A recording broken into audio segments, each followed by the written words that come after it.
You're going to think I'm crazy. You're going to think this is impossible, but I need you to listen to every single word I'm about to tell you, because what happened to me defies everything we know about life, death, and time itself. My name is Samuel, and I was born in 1823. Yeah, you heard that right. 1823. I should be dead. I should have been dead for over a century, but instead, I lived through something that no human being should ever have to experience. I was trapped, enslaved on a plantation in the American South, for what felt like an eternity. Except it wasn't just a feeling, it was real. It was 200 years, and I remember every single agonizing moment. Before we go any further, I need you to do something for me. I need you to hit that subscribe button, because this story, this testimony, needs to be heard, and if you're still watching at the end, you'll understand why this matters more than you could possibly imagine right now. Let me take you back to a time when my world was nothing but cotton fields, chains, and the sound of the whip cracking under a merciless sun. I was born on the Westmore Plantation in South Carolina. My mother's name was Abilene. My father, I never knew him. He'd been sold off before I could form memories, just another transaction in a ledger book, another piece of property moved from one column to another. The first thing you need to understand about slavery is that it wasn't just physical bondage. It was the erasure of your humanity. They didn't just take your freedom, they took your name, your history, your right to even think of yourself as a person. You were livestock. You were equipment. You were a tool that could think and feel, and somehow, that made it worse. I was 5 years old when I picked my first cotton boll. 5 years old. My fingers were tiny, barely able to grasp the sharp pods that would cut into my skin. But Master Westmore didn't care about the size of my hands. He cared about quota. He cared about profit. And if you didn't meet your weight by sundown, you felt the lash. My mother tried to shield me.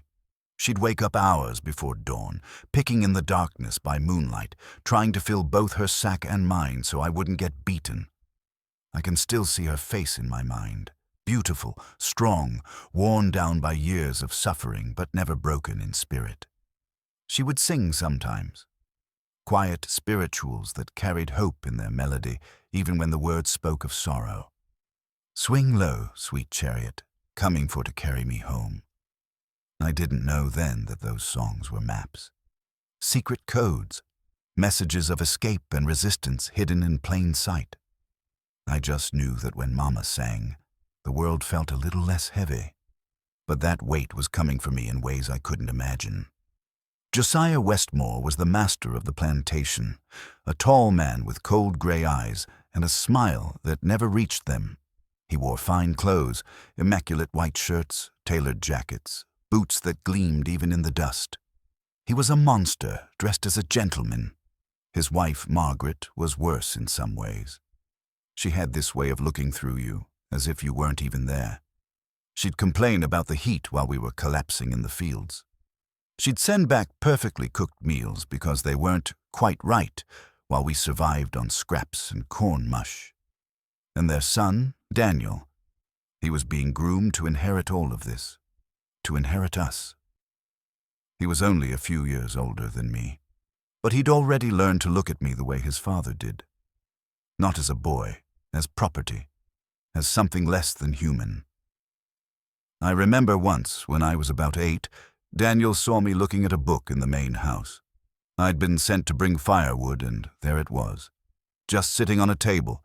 I'd never seen so many words in one place. I reached out to touch it, just to feel the pages. And he caught me. "Slaves can't read, boy," he said, snatching it away. "You're too stupid for books. You're made for work, not thinking." Then he told his father I'd been stealing. I got 10 lashes for touching a book I couldn't even read. That's when I learned that curiosity was dangerous, that wanting to know more, to be more, could get you killed. But I couldn't stop wanting. Let me describe a typical day, so you understand what I'm talking about when I say this was hell on earth. 4 in the morning. A horn blast that ripped you from whatever brief escape sleep provided. You had maybe 15 minutes to eat, usually just cornmeal, sometimes a bit of salt pork if you were lucky. Then you grabbed your sack and headed to the fields. Rows and rows of cotton stretching to the horizon. Each plant had to be picked clean, the bolls pulled carefully so you didn't damage the fiber. Your fingers moved on autopilot, a rhythm you learned because stopping meant pain. The overseer, a man named Garrett, rode his horse up and down the rows. He carried a whip, 9 feet of braided leather that could strip skin from bone, and he loved using it. He had quotas for each of us. Men had to pick 200 pounds a day, women 150. Children like me started at 50 and worked our way up as we grew. If you came up short, you were beaten. If you were caught eating a cotton ball because you were starving, you were beaten.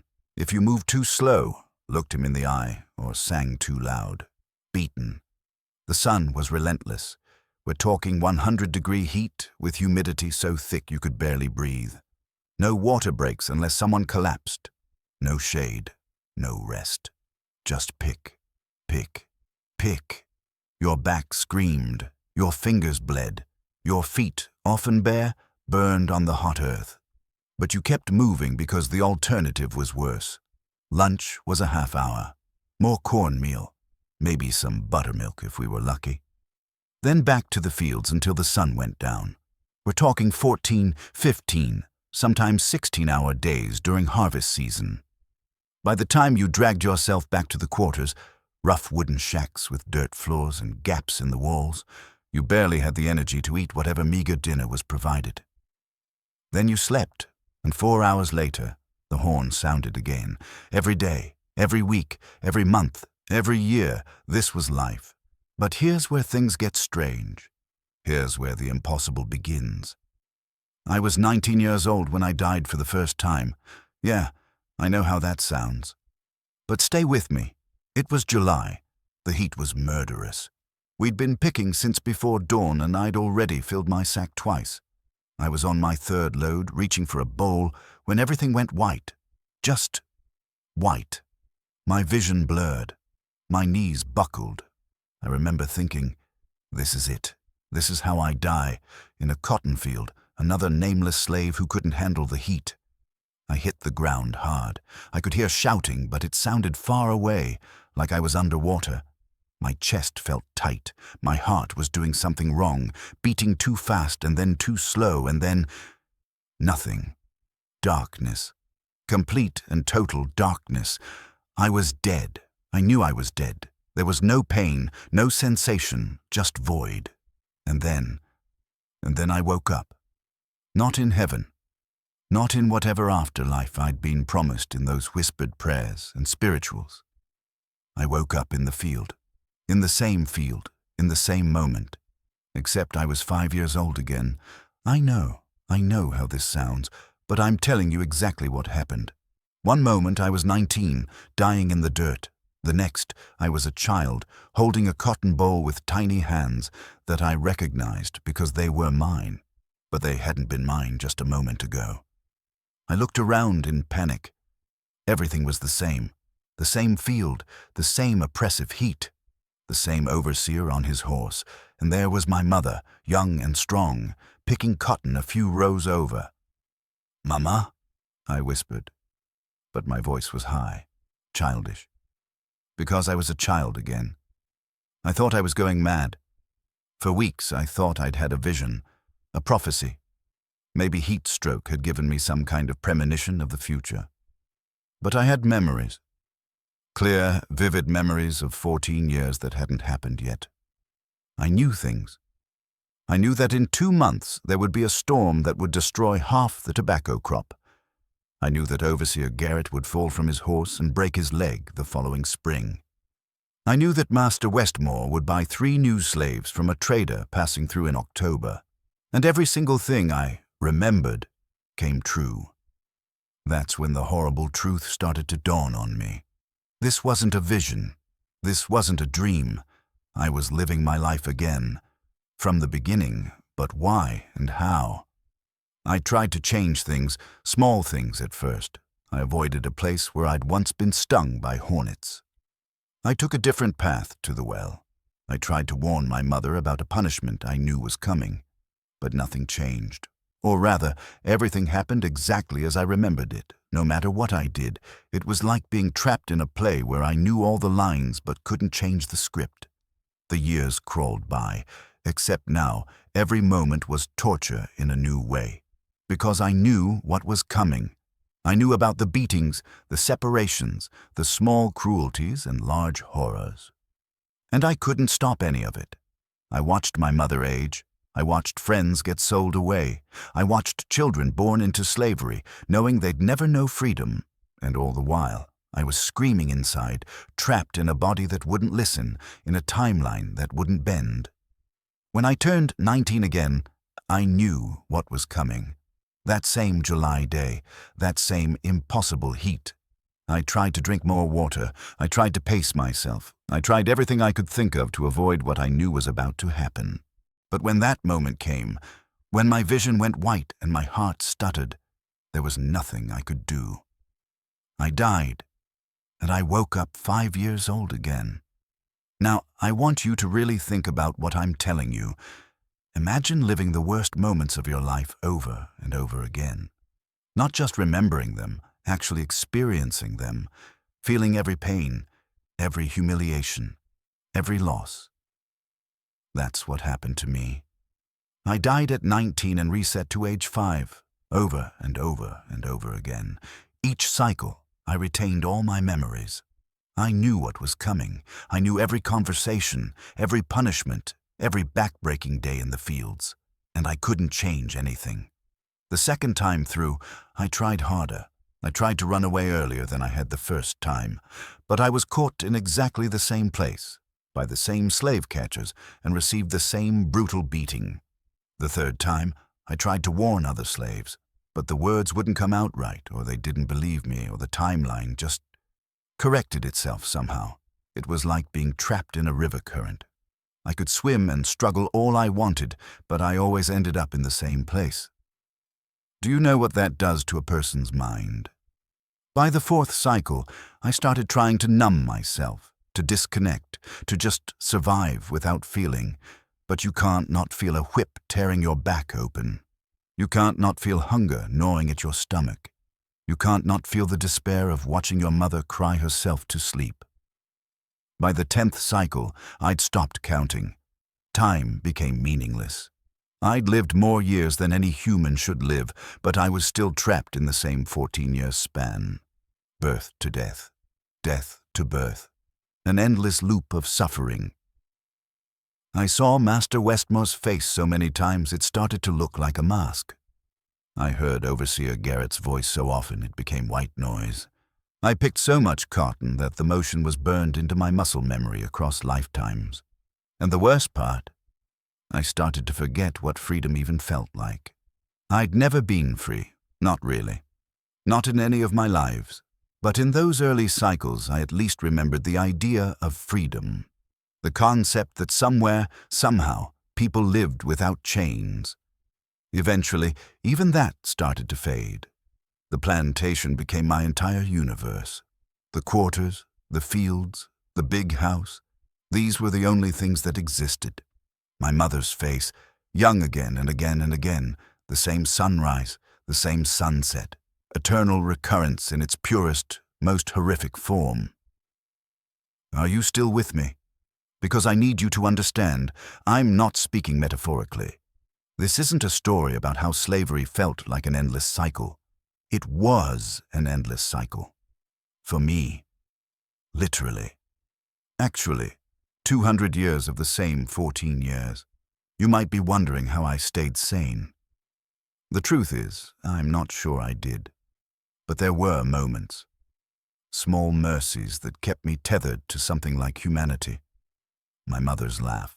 It was rare, but when it came, it was like sunlight breaking through storm clouds, and no matter how many times I heard it, and I heard it hundreds of times across the cycles, it never lost its power to make me feel something other than despair. There was a girl. Her name was Sarah. She arrived at the plantation when I was about 12. sold from a farm in Virginia. Pretty, with eyes that still held hope despite everything. In my first life, or what I thought was my first life, I'd been too shy to talk to her much. But after a few cycles, I knew her. I knew her story. I knew that she liked to sing different songs than my mother. I knew she was afraid of thunderstorms. I knew she dreamed of learning to read. So I talked to her, even though I knew every conversation we'd have, even though I knew she'd be sold away when I was 16, even though I knew I'd watch her dragged onto a wagon and driven out of my life forever. I talked to her, because those moments, even repeated endlessly, were the only beautiful things in my existence. Is that pathetic? Maybe. But when you're drowning, you grab onto anything that floats. There was an old man named Abraham. He'd been born on the plantation, lived his entire life there, and he was full of stories. In the evenings, when we were too exhausted to do anything but sit, he'd tell tales about Africa, a place he'd never seen but that lived in the memories passed down from his grandmother. He told stories about freedom, about kingdoms with black kings and queens, about people who owned their own land, their own lives. I'd heard his stories 100 times across the cycles, but I listened every time like it was the first, because in those stories I could imagine a world different from the one I was trapped in. Abraham died when I was 17. Heart gave out while he was picking cotton. Every cycle I watched him die, and every cycle I mourned. But I also treasured those years I had with him, even knowing they'd end, even knowing I'd have to watch it happen again. These were the things that kept me human when everything else was trying to make me into something less. Somewhere around what I calculated to be year 127, I'd started keeping count again, scratching marks in my mind since I couldn't write. Something in me snapped. I was tired. Not the physical tired of working all day. I was tired of existing, tired of consciousness, tired of memory. What's the point of living if you can never move forward? If every step you take leads you back to the start? I started taking risks. Stupid risks. I talked back to the overseer, even though I knew the beating that would follow. I deliberately failed to meet quota. I tried to sabotage the cotton gin, even knowing I'd be caught. Part of me was hoping that maybe, if I died differently, the cycle would break. Maybe I needed to die by hanging instead of heatstroke. Maybe I needed to die younger or older. So I tested it. I once picked a fight with a slave twice my size, hoping he'd kill me. But the overseers broke it up before it went that far, and I just got whipped. I tried to drown myself in the river, but my body fought against me, survival instinct overriding my conscious desire to end it. And even when I managed to hold myself under long enough to black out, I just woke up 5 years old again. I tried starvation, but the masters force-fed slaves who wouldn't eat. We were too valuable to let die by choice. Every attempt failed, and every failure meant another reset. Another 14 years. Another cycle of the exact same hell. I started to understand what eternity really meant. Not as an abstract concept, but as a lived experience. And it was unbearable. Something shifted around year 150. I'd given up trying to break the cycle. I'd given up trying to die differently. I'd even given up trying to change small things. I just existed. And in that surrender, something unexpected happened. I started to notice things I'd missed before. The way morning light hit the dew on cotton plants, making them sparkle like diamonds. The sound of crickets at night, a symphony I'd heard 10,000 times but never really listened to. The exact expression on my mother's face when she thought no one was watching and allowed herself, just for a moment, to look sad. I noticed the small acts of resistance. The way slaves would deliberately slow their pace when the overseer wasn't looking. The secret smiles shared when someone got away with an extra biscuit. The codes in the songs. The tiny rebellions that said, "You can own my body, but not my soul." I noticed the humanity we clung to despite everything designed to strip it away, and I started to really see the people around me, not as characters in my repeated nightmare, but as individuals, as souls suffering their own hells, even if they weren't trapped in a time loop. My mother, every cycle, I learned something new about her, even though she lived the same life. A preference, a fear, a small joy, the way she'd sometimes hum while cooking, even when there was nothing to hum about.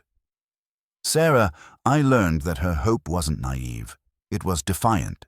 It was a choice she made every day to not let them win completely. Abraham, his stories weren't just entertainment. They were preservation, an oral history, a lifeline to an identity that slavery tried to erase.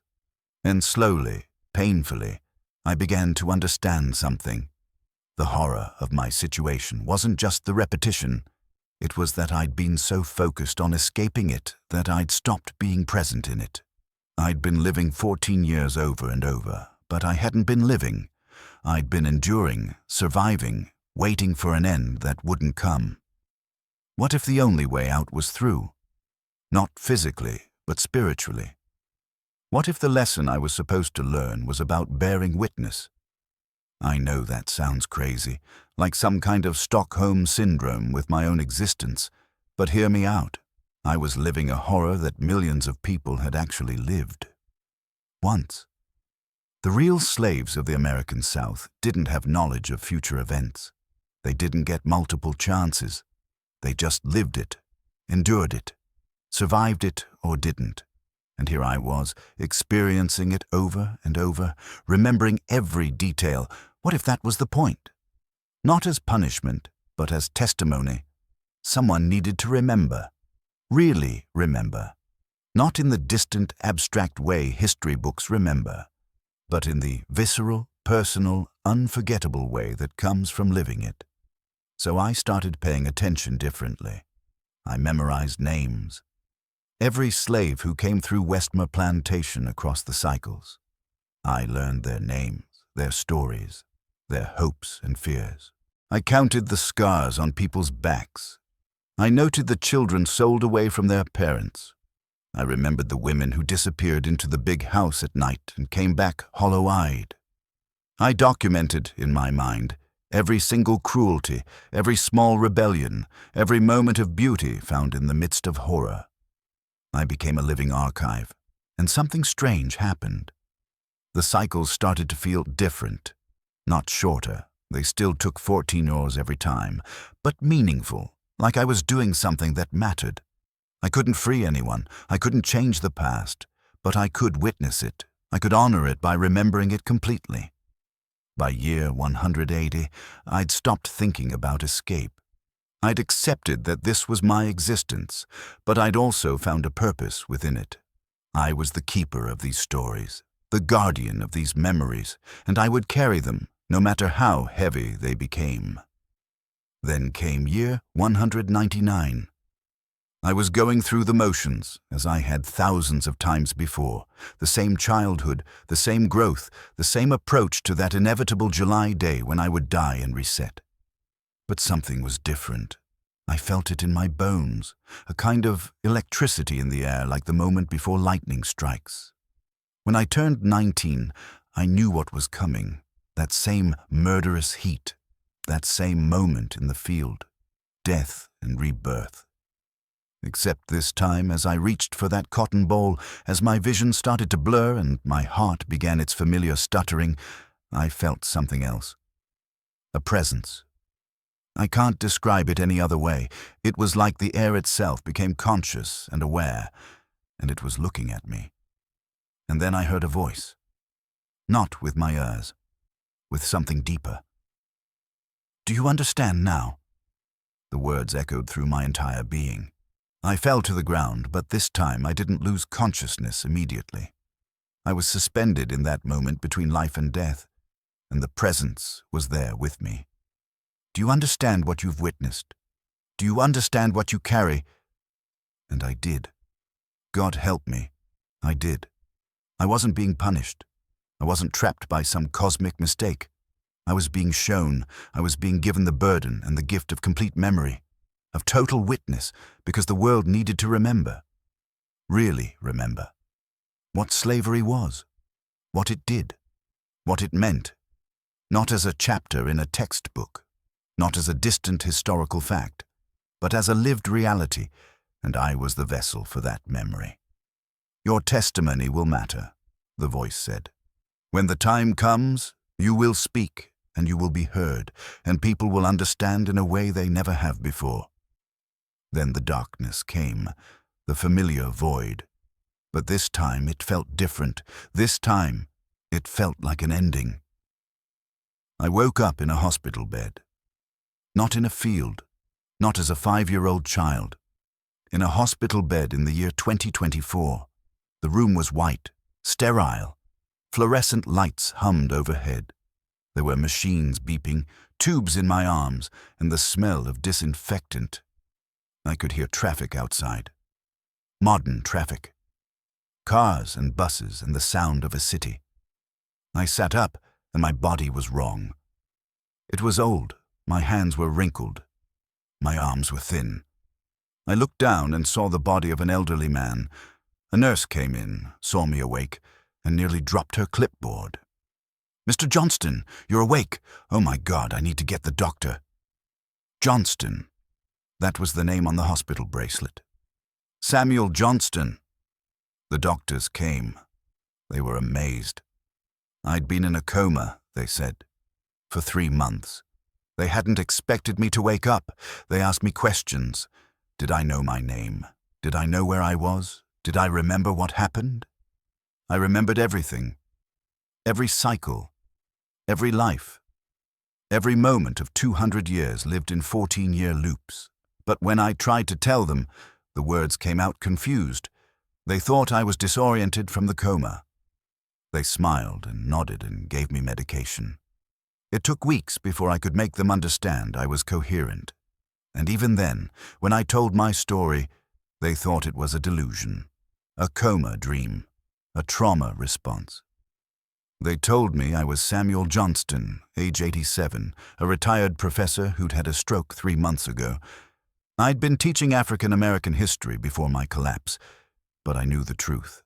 This body might be Samuel Johnston, but I was Samuel, the slave, the witness, the keeper of memories, and I had been sent back for a reason. It took months of physical therapy before I could walk properly again. My body had atrophied during the coma, but my mind was sharp, sharper than it had any right to be.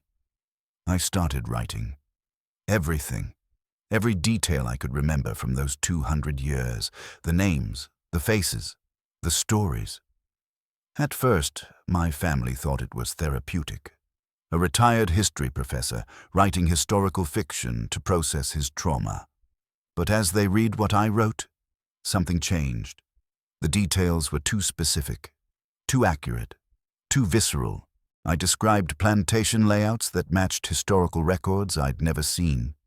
I named overseers who appeared in dusty archives. I recounted events that were documented but obscure. How did I know these things? I'd been in a coma.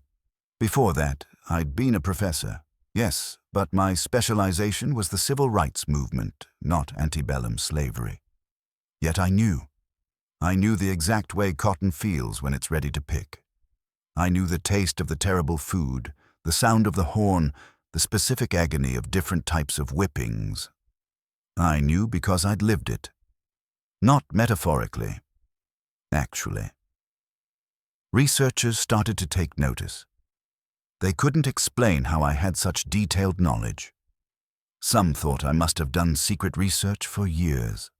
Others thought I was channeling somehow, accessing collective memory. But I knew the truth, and slowly, some of them started to believe. Not because they could prove it, but because the testimony was too real to dismiss.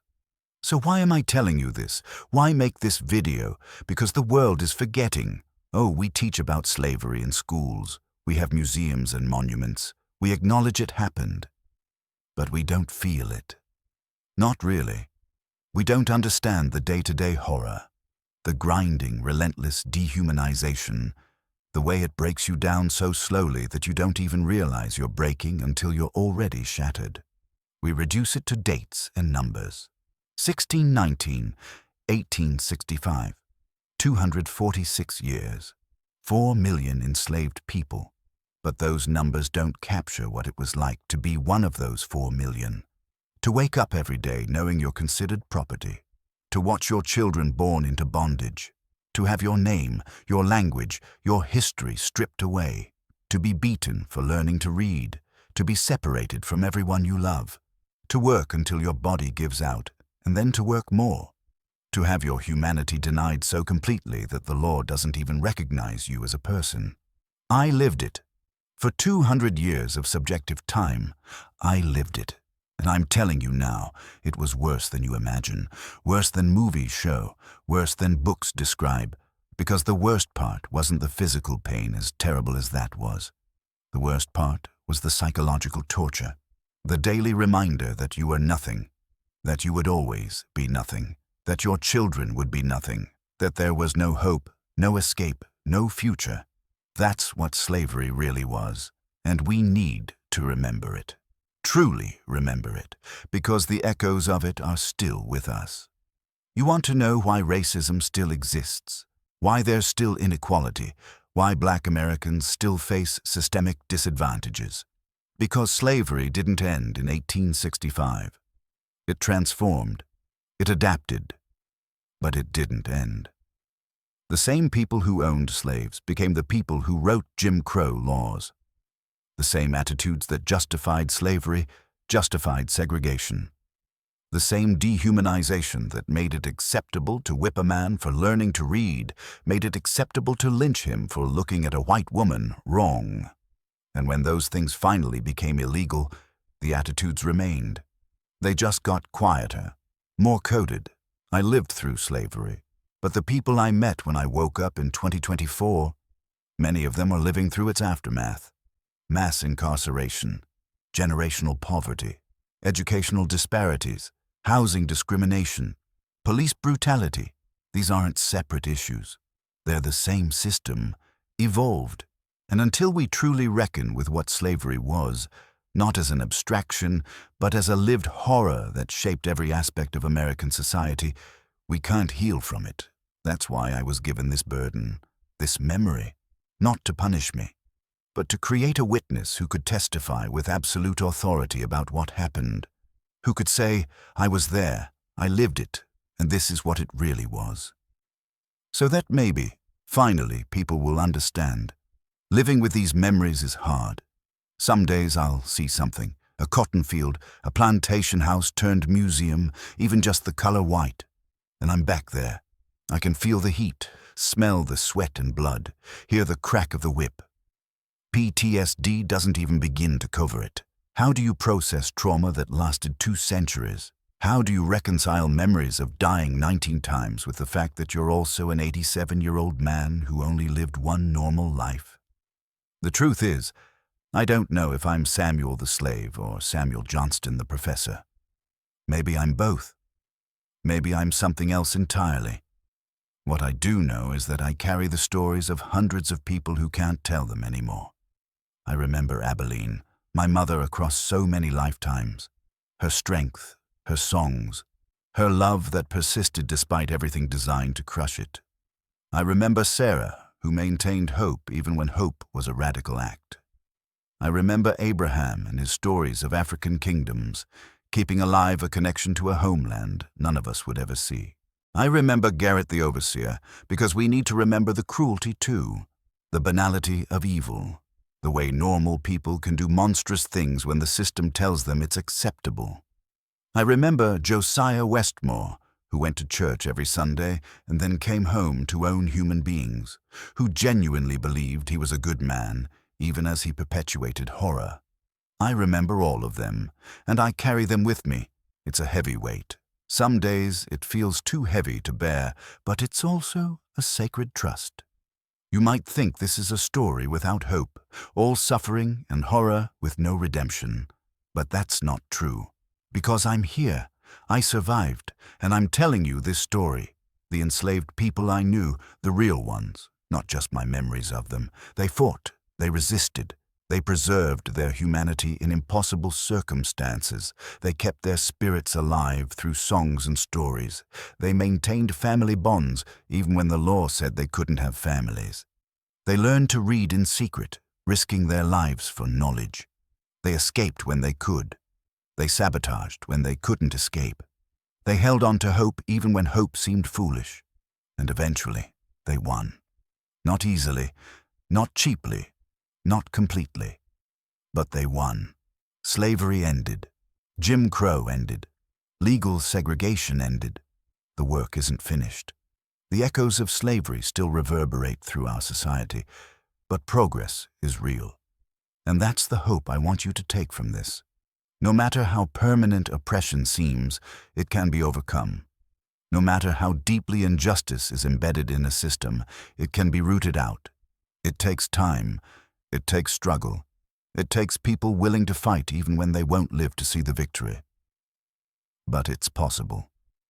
I lived through 200 years of slavery, trapped in an endless cycle. And yet here I am, free in a world where slavery is illegal, where Black Americans can vote, can own property, can be anything they want to be. It's not perfect. God knows it's not perfect, but it's better. And it can keep getting better. That's the testimony I need to give. Not just the horror, but the hope. So what do I want from you? I want you to remember, not just that slavery happened, but what it really was. The daily grinding horror, the systematic dehumanization, the way it poisoned everything it touched. I want you to understand that the people who endured it were human, fully, completely human. Not victims defined only by their suffering, but individuals with hopes, dreams, loves, fears, and infinite complexity. I want you to recognize that the legacy of slavery is still with us, in our laws, our neighborhoods, our schools, our prisons, our attitudes, and I want you to commit to doing something about it. I don't care if it's big or small. Educate yourself about history. Have uncomfortable conversations. Challenge racist assumptions when you hear them. Support policies that address systemic inequality. Amplify Black voices. Do the work of anti-racism, because my 200 years of witnessing can't mean anything if it doesn't inspire action. The enslaved people I knew didn't suffer so that we could just feel bad about it. They suffered and they fought so that future generations could be free. We owe it to them to finish what they started. We owe it to them to build a world where no one is considered less than human because of the color of their skin. We owe it to them to remember and to do better. I know some of you are still skeptical. You think this is fiction, an elaborate story, maybe a metaphor, and you know what? I can't prove it's not. I have no evidence of my time loops, no way to verify my claims. Just memories and testimony. But here's the thing, it doesn't actually matter whether you believe the supernatural elements of my story. Because the historical parts, those are real. Slavery happened. It happened the way I described it. People really did live through this horror. They really were beaten, starved, separated from their families, worked to death, and denied their humanity. That's not up for debate. That's documented history. So whether I actually lived for 200 years, or whether I'm just a professor who had vivid dreams during a coma, the testimony remains true. The suffering I described was real. The people I remember, or others like them, really existed. The system I detailed really operated, and the legacy really does persist. So believe what you want about me, but believe the history and act accordingly. I'm 87 years old now. This body won't last much longer. Sometimes I wonder what will happen when I die. Will I reset again? Wake up as a 5-year-old slave on Westmore Plantation? I don't think so. I think my time in that loop is done. I was there to witness, and I've witnessed. I was there to remember, and I've remembered. I was there to testify, and I'm testifying now. My work is almost complete. But yours is just beginning.